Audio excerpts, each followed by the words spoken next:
जो हम जमीन के ऊपर देख सकते हैं वही दुनिया नहीं है। सवाल ये है, क्या तुम जमीन के नीचे वाली दुनिया का सच जानने के लिए तैयार हो?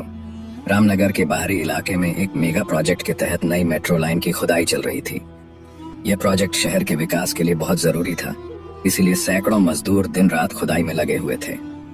रामू, जो इस प्रोजेक्ट का सबसे अनुभवी मजदूर था, अपने साथियों के साथ जमीन में 80 फीट नीचे खुदाई कर रहा था। सब कुछ सामान्य लग रहा था जब अचानक ड्रिल मशीन जोर से अटक गई। मशीन से चिंगारियां निकलने लगीं और एक भारी धमाके के साथ जमीन का एक हिस्सा धंस गया। अरे संभल के! रामू चिल्लाया, लेकिन तब तक 3 मजदूर गड्ढे में गिर चुके थे। जब रामू और उसकी टीम ने नीचे झांका तो जो देखा उस पर विश्वास करना मुश्किल था।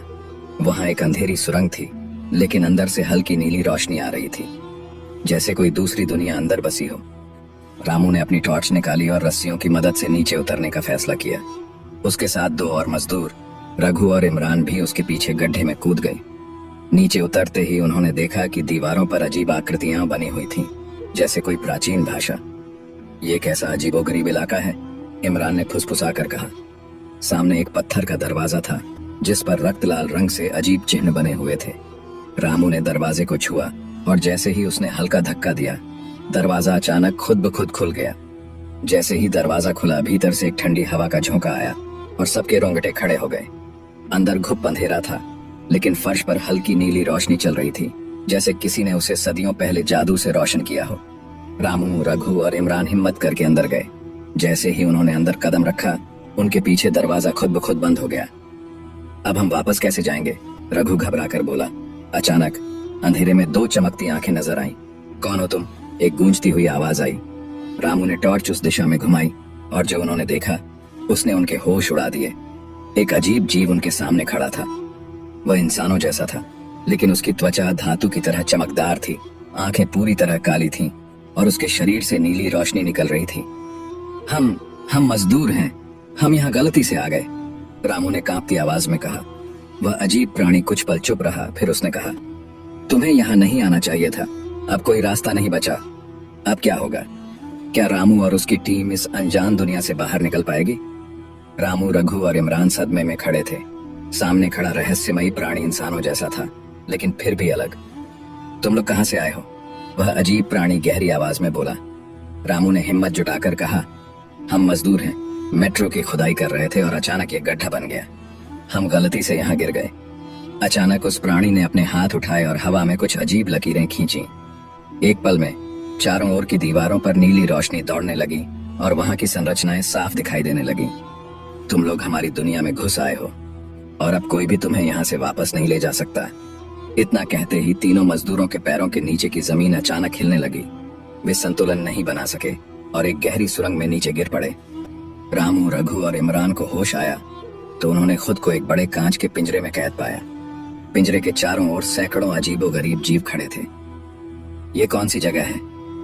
इमरान ने डरते हुए कहा। तभी एक और प्राणी वहां आया, लेकिन वह बाकियों से अलग दिखता था। उसकी आंखें लाल थीं और उसकी पोशाक राजा जैसी लग रही थी। तुम इंसानों ने फिर से हमारी दुनिया में घुसने की गलती की है, उसने गुस्से में कहा। रामू ने हिम्मत करके पूछा, हमने गलती से यहाँ कदम रखा है, हमें जाने दो। वह प्राणी ठहाका मारकर हंसा। तुम्हें कोई नहीं बचा सकता। हजारों साल पहले भी तुम्हारे जैसे इंसानों ने हमें धोखा दिया था और अब हम इंसानों की दुनिया पर कब्जा करेंगे। तभी पिंजरे के पास एक बूढ़ा प्राणी आया जो बाकी लोगों से अलग लग रहा था। उसने धीरे से कहा, अगर तुम्हें जिंदा वापस जाना है तो सुनो, इस शहर के नीचे एक गुप्त सुरंग है जो सीधे तुम्हारी दुनिया से जुड़ती है, लेकिन उसके रास्ते में वो चीज है जिससे बचना नामुमकिन है। कौन सी चीज? रामू ने जल्दी से पूछा।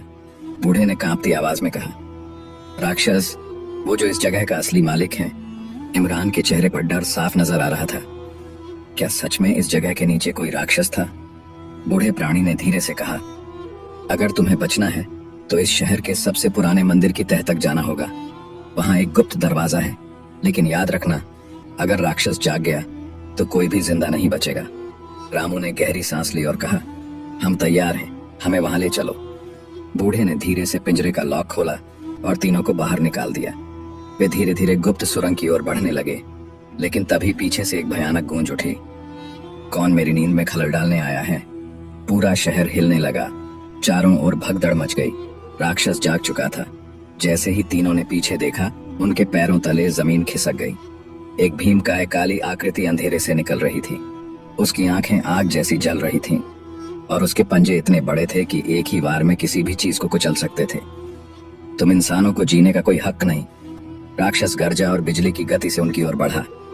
रामू, रघु और इमरान जान बचाने के लिए दौड़ पड़े। बूढ़ा प्राणी चिल्लाया, भागो, गुप्त दरवाजा खोलो। तीनों जान बचाते हुए मंदिर की तह तक पहुंचे। वहां एक विशाल पत्थर का दरवाजा था जिस पर इंसानी हाथ के निशान बने थे। ये कैसे खुलेगा? इमरान घबरा कर बोला। रामू ने हिम्मत जुटाकर अपना हाथ दरवाजे पर रखा और अचानक पूरी जगह नीली रोशनी से भर गई। दरवाजा धीरे धीरे खुलने लगा, लेकिन पीछे से राक्षस उनके और करीब आ चुका था। अगर यह दरवाजा बंद हुआ तो हम हमेशा के लिए यहाँ फंस जाएंगे, रघु चिल्लाया। तीनों ने अपनी पूरी ताकत लगाकर छलांग लगाई और जैसे ही वे बाहर निकले, दरवाजा खुद ब खुद बंद हो गया। वे तीनों अब फिर से इंसानों की दुनिया में थे, लेकिन उनकी सांसें फूल रही थीं। अगर आपको ये कहानी पसंद आई हो तो कृपया सब्सक्राइब करें। आपकी सपोर्ट हमें और शानदार कहानियां बनाने के लिए प्रेरित करती है। धन्यवाद।